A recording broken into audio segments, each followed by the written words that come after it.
Gotcha.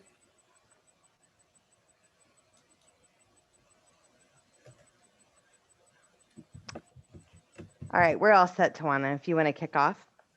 Good afternoon, everyone. Hopefully, you grab you some lunch. You sit back and enjoy the information that's going to be provided to you today. My name is Tawana Smith. I'm the Student Hireability Navigator for Central Texas. That's Region 6. Excuse me, Region 3. I'm sorry. Thank you. And we're hosting this event. This is the third part of a three-part series we have been going through, and hopefully everybody's getting good information that they're needing. If you have any questions, feel free to put it in the chat box, and we will get to those questions hopefully during this time. And if not, Allison will make sure that she answers or responds to you as long as we have your information if you've registered. Also, again, you will be muted. So if you have any questions, feel free to ask them in the chat box.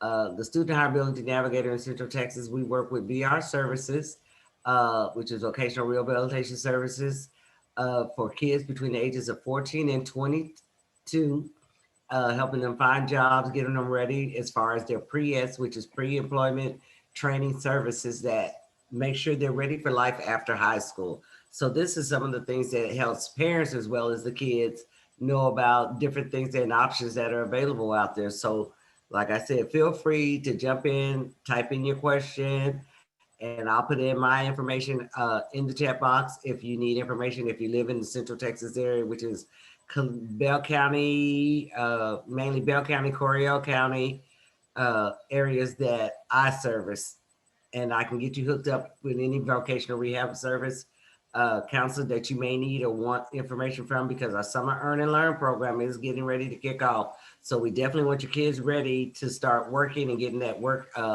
experience. So if you need to get connected to the VR, please don't hesitate to give me your information in the chat box.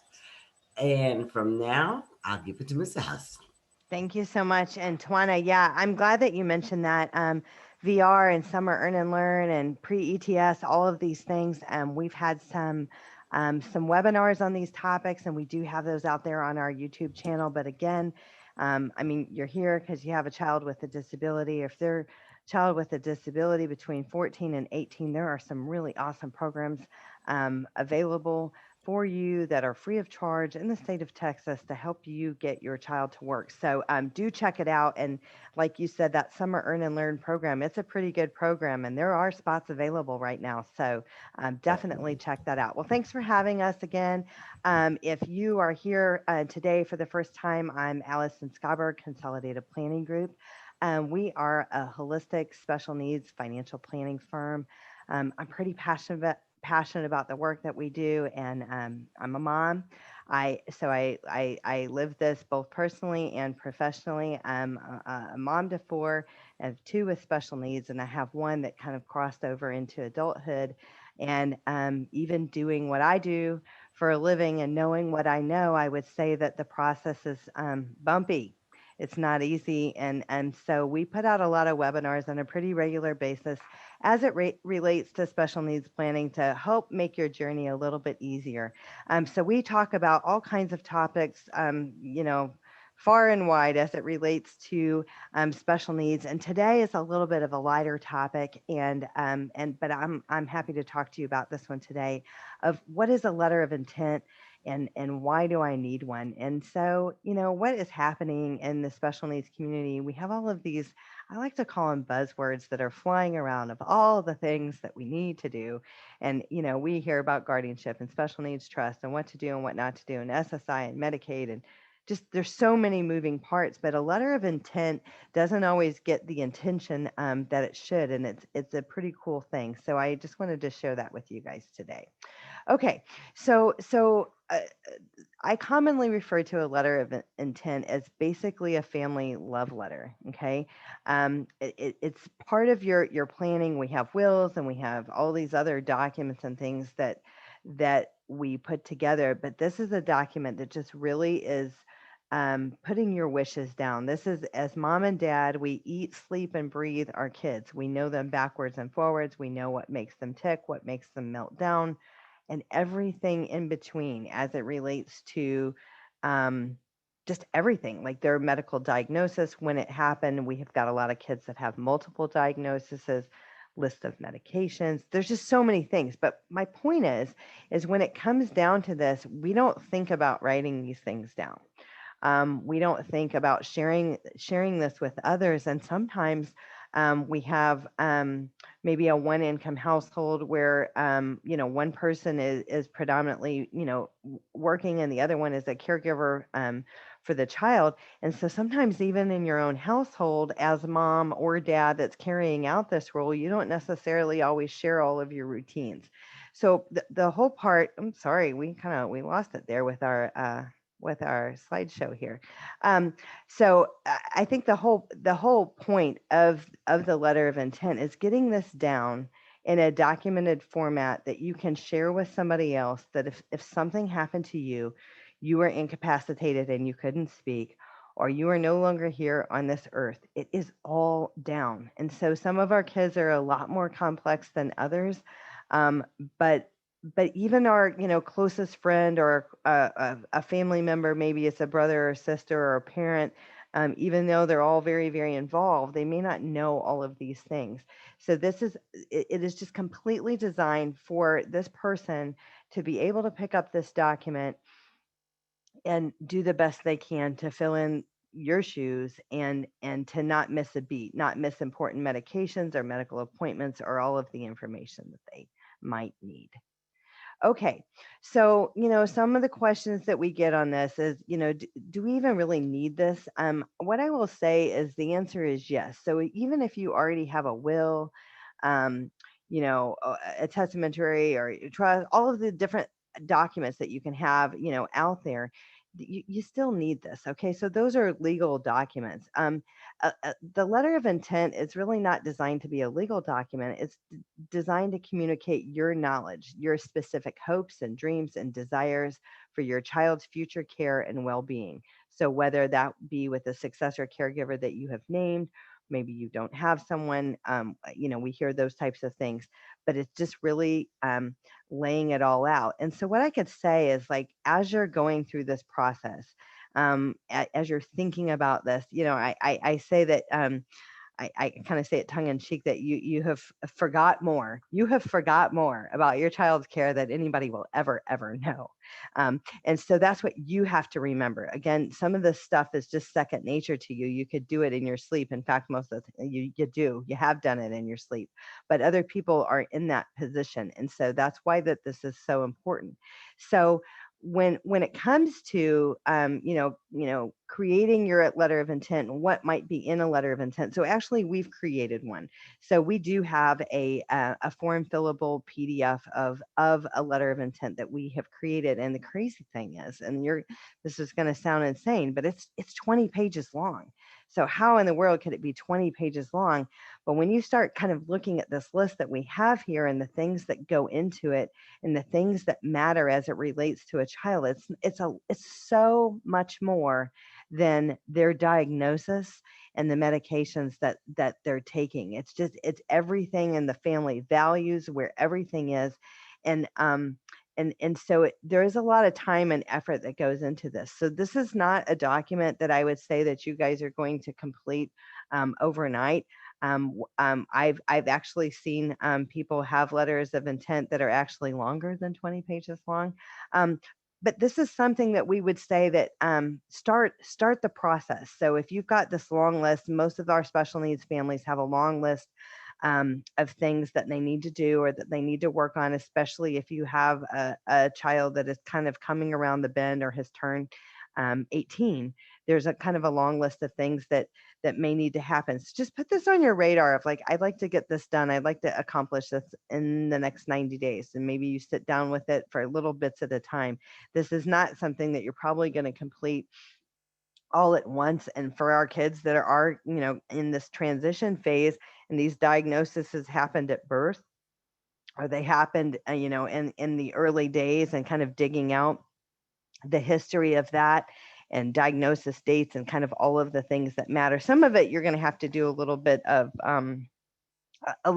digging. And then I think the other part of it, and the reason we talk about like kind of doing this is in little baby steps or doses, it's really personal, and sometimes it can be pretty emotional. And we see this too, like when people are going through the guardianship process. There's a lot of emotions that kind of go into that, and there's a lot of emotions that go into this as well.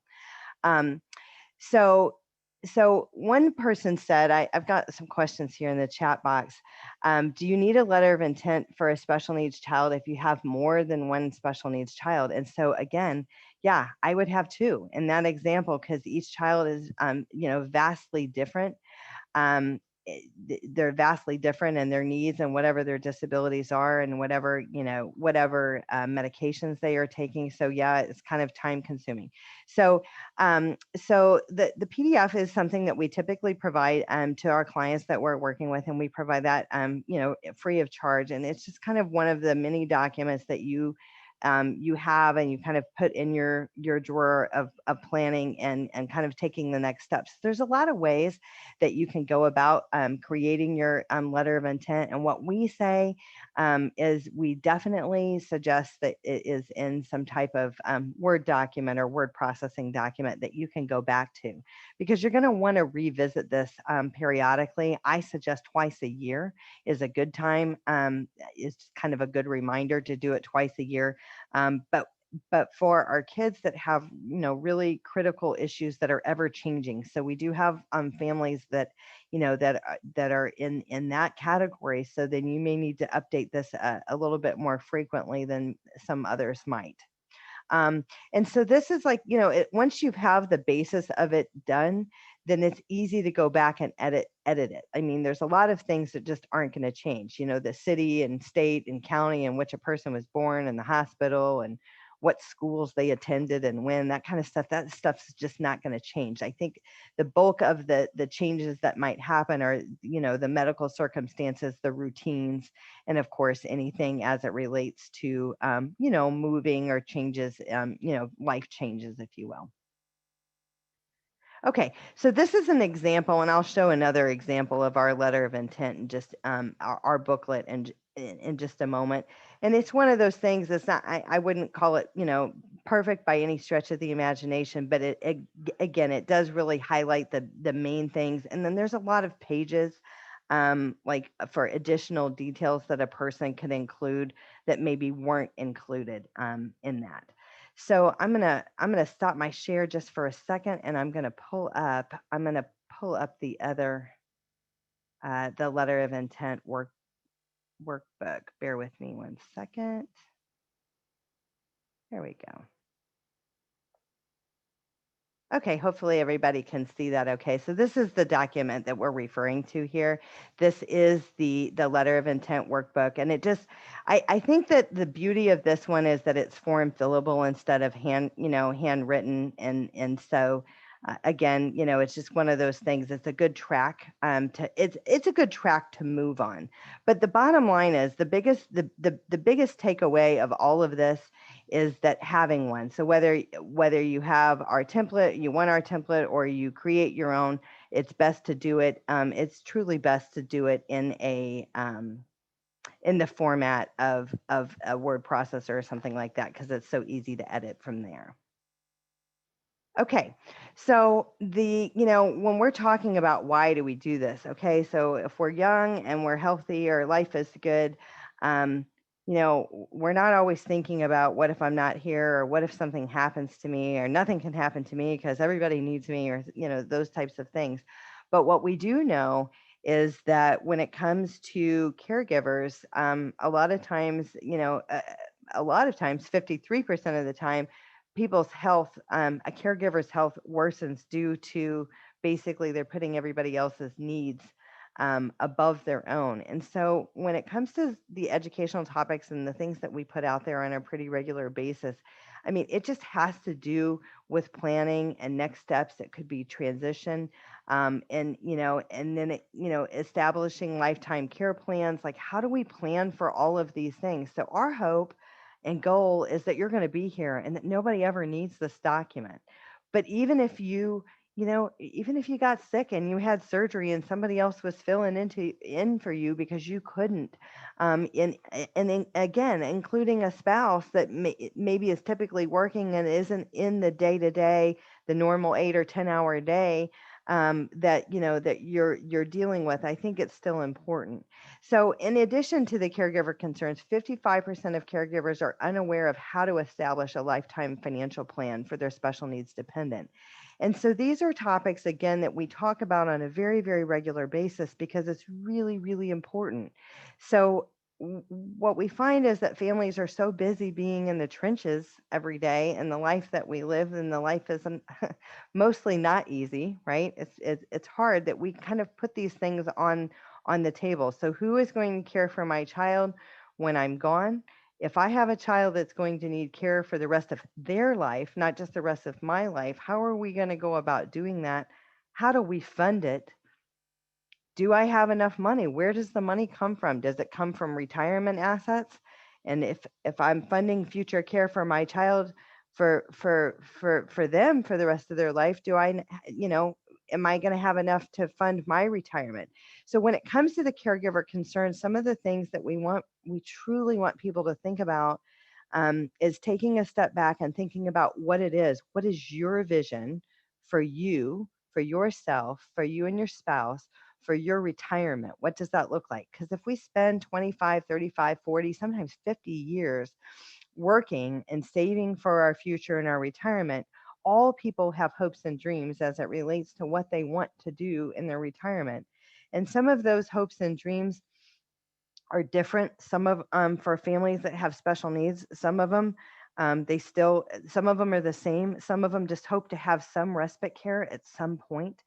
But thinking about what you want that future to look like for your child, thinking about it sooner versus later is really important. I mean, it was a few weeks ago, I had a call from a person who is 84 years old, very spry, but 84 years old, and said, I'm caring for my adult granddaughter who is full care. I mean, just full care. She doesn't walk, she doesn't talk.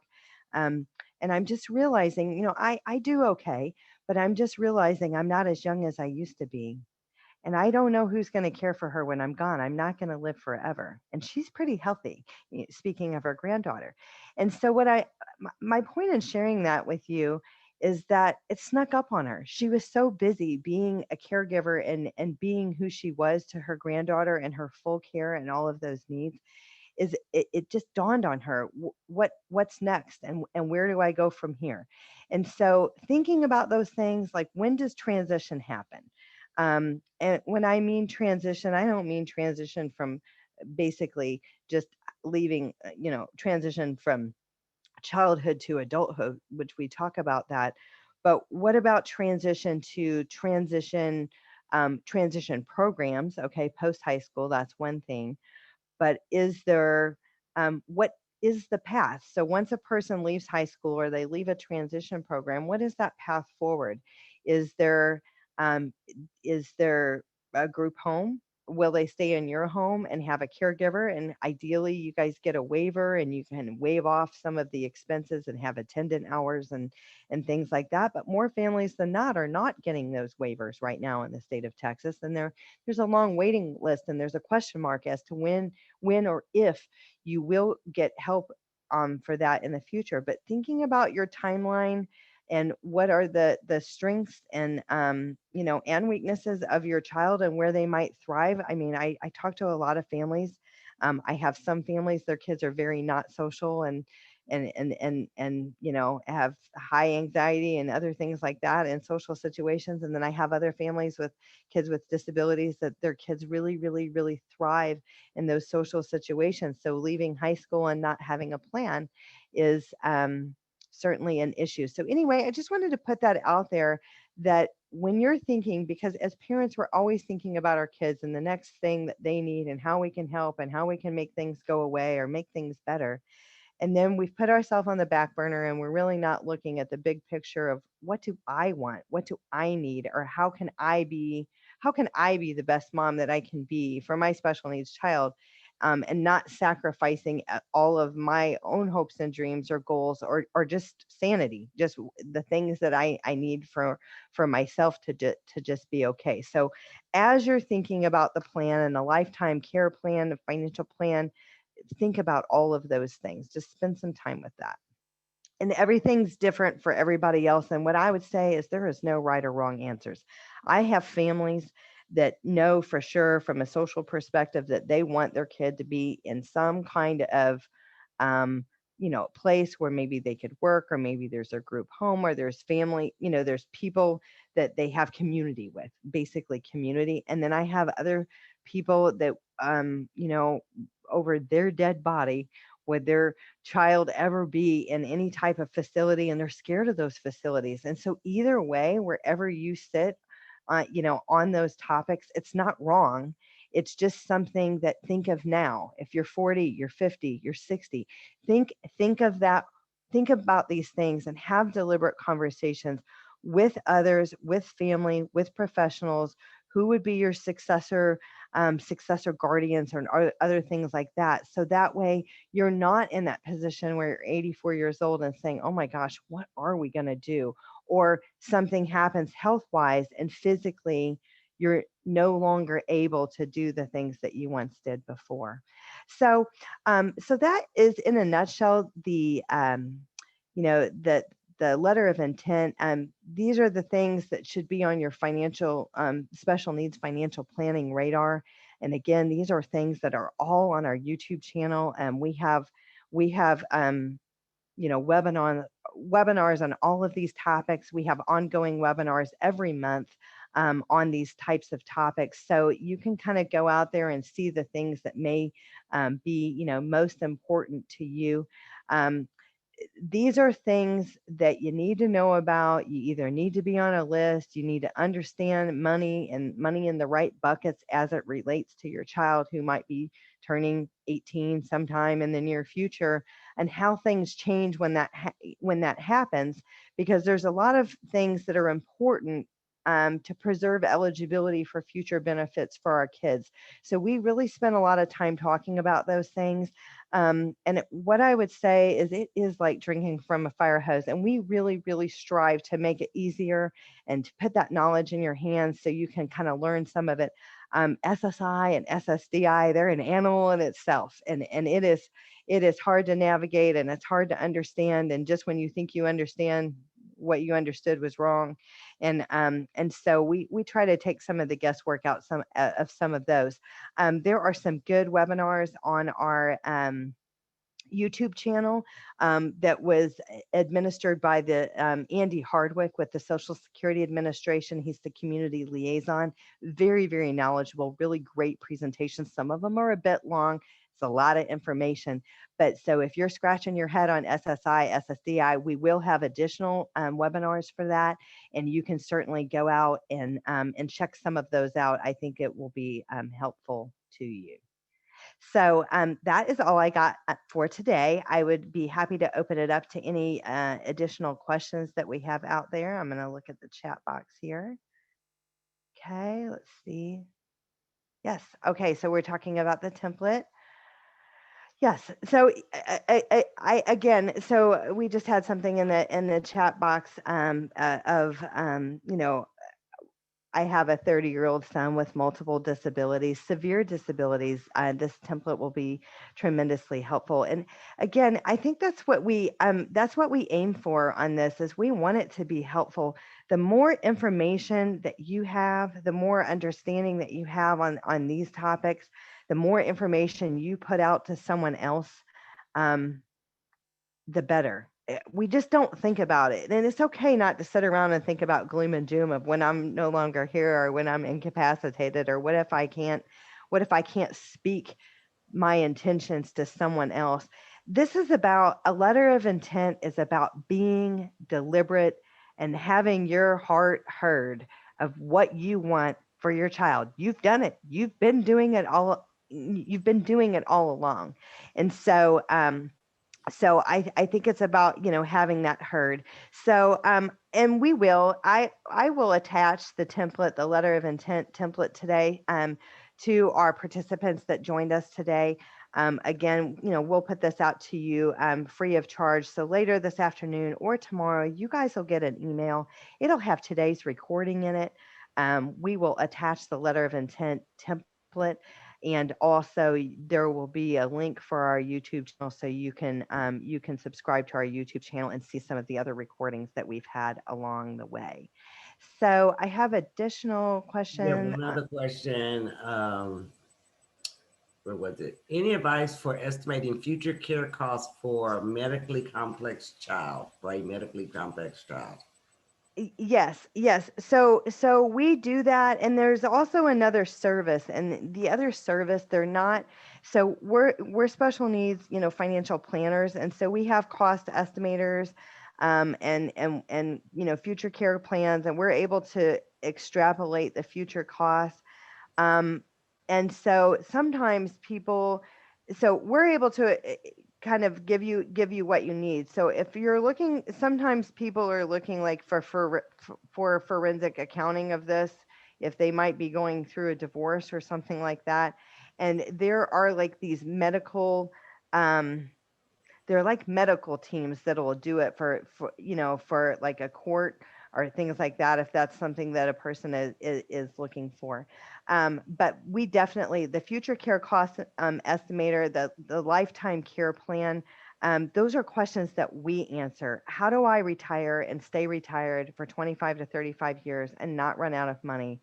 How and where do I find the money and pay for the future care for my child? How do I set this up in the right way so that my child doesn't lose benefits in the future? So we're able to do all of those types of cash flow, all of those estimates, the financial plan, the special care plan. We're able to put all of that together. And so I like to call that the beginning of the rest of your life, is the dollars and cents. You've got the numbers. And so the rest of the decisions, I don't want to say that they're easy, because none of these decisions are easy. It's hard.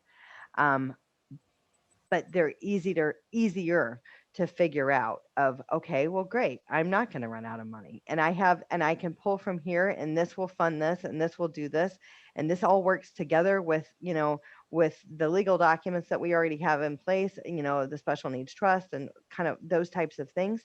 And the kid's going to be okay. It's the peace of mind of knowing, are we okay? It's like a third retirement when you have a special needs child that needs care for the rest of their life. If you're married, you got husband and wife retirement for 25 to 35 years, and we have this special needs child that's going to need future care. So it's almost like three big lump sums of money that are necessary, like a retirement. So that's why it's so important. I always mention and say that it's not about looking back, about what you haven't done. Sometimes people say, well, I'd be embarrassed for you to hear what we haven't done, or we started this and we haven't picked it up, or we did this a long time ago and we haven't looked at it from since early 2000 or the 90s or something like that. And that's okay. Wherever you are in the process, it's okay. You're here today. And so it's on your mind, it's on your heart. You want to get moving, in the planning process. And so what we strive to do is understand where you've been. If we understand where you've been and the planning that you've done so far, then we can make proper recommendations building on the foundation that you already have set up. So that's really how the planning process works. Do we have any additional questions? I was going to look in the Q and There is A. one that says, when do you think excuse me, when do you think the webinar will be available for SSI and SSDI so we can gain an understanding on this topic? Thank you. I know they did one not too long ago, and I think there's another one, Allison, if I'm not mistaken. I think there's three. I think there's 3 or 4 on our YouTube channel. So they're available. So when you get the link later today with the YouTube channel, you can subscribe to the YouTube channel and you can scroll through. I think when you get on the main page, it looks like there's 4, but when you click on the videos, I think there's 40 or 45 videos out there. Okay. And so there are multiple ones on Social Security. There is one, specifically just for retirees. There's one that is for SSI and Medicaid as it relates to a disabled adult child under a parent's record. And then there is also one out there about working and getting SSDI, and it talks about the Social Security Red Book. So they're all out there, and we can direct you to them.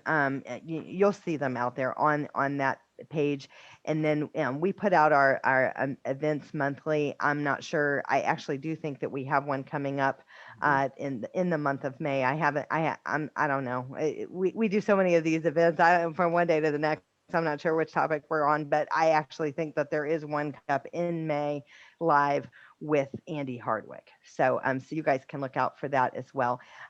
So I appreciate everybody attending today. So again, this has been recorded. You'll get everything, the links to the YouTube channel, and I am going to go ahead and just send out that letter of intent to you guys. I hope that'll be helpful for you. It's not designed to be a be all end all, but at least maybe it's a path. It's a start. And instead of creating it all yourself, and you have to fill it in all in. So it's a good start.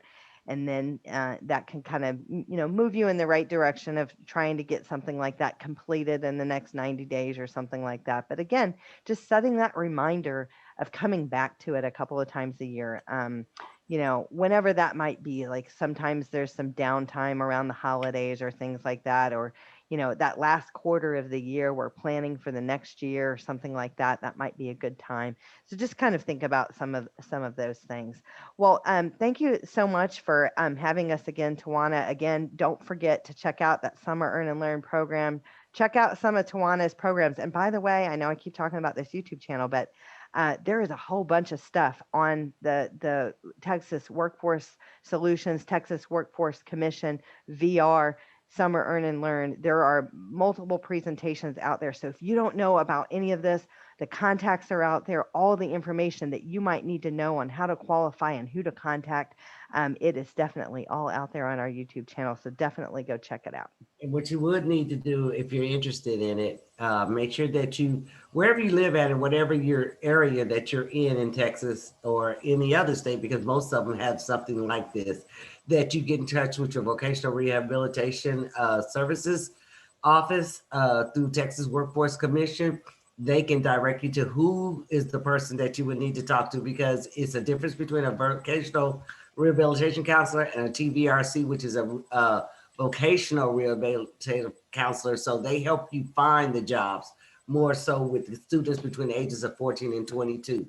So if you just get in touch with them or go to their website, which is twc.state.tx.us, you can go officially to their webpage and it can tell you exactly who you need to get in contact, who's in your area that you would need to touch bases with and such. And if you don't, and that doesn't help, I put my information at the very beginning. Definitely get in contact with me. I can get you to the right persons that you need to talk to. It's a great thing, Summer Earn and Learn. It's the work experience that our kids need. We also have work-based learning that they'll do or can do during the school year while they're in school and be able to get that work thing. We also look at the post-secondary, which I know Allison talks about that with the kids that want to go to college.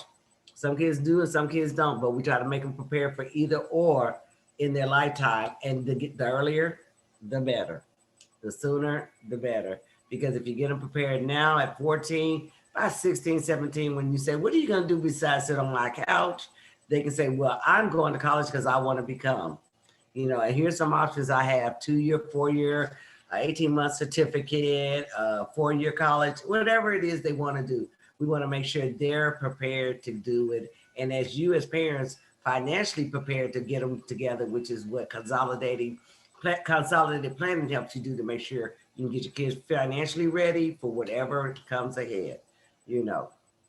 For sure. Hey, we have one last question, and I wanted to hit on it because I know there are programs, and I'm not very adept in this. But is there a program for work training for age 40 people over 22? Yes. What is out there for that? Could you? Vocational rehabilitation services covers any age group. We just specifically look at more of the kids, but there is also vocational rehab services for all adults. They're able to participate in the program. They help them find jobs. If you need certain adaptive accommodations, let me say, accommodations for finding a job, they make sure you have accommodations that are available to you. If maybe you want to go back to school and take a trade or training, they can help you pay for that. They also make sure that if you're getting into a job, where can we help you at? Their program is all the way until 60, I want to say 62, your regular retirement age, but they help any and everybody who has a disability. It doesn't matter. Our Pacific program is just geared at the kiddos, but there is vocational rehab services for all adults from the age of 22 to the age of 62. And so And so basically they have to have a disability, and that disability has to cause an impediment to employment. Okay. not necessarily, because the disability, they just have to have a disability.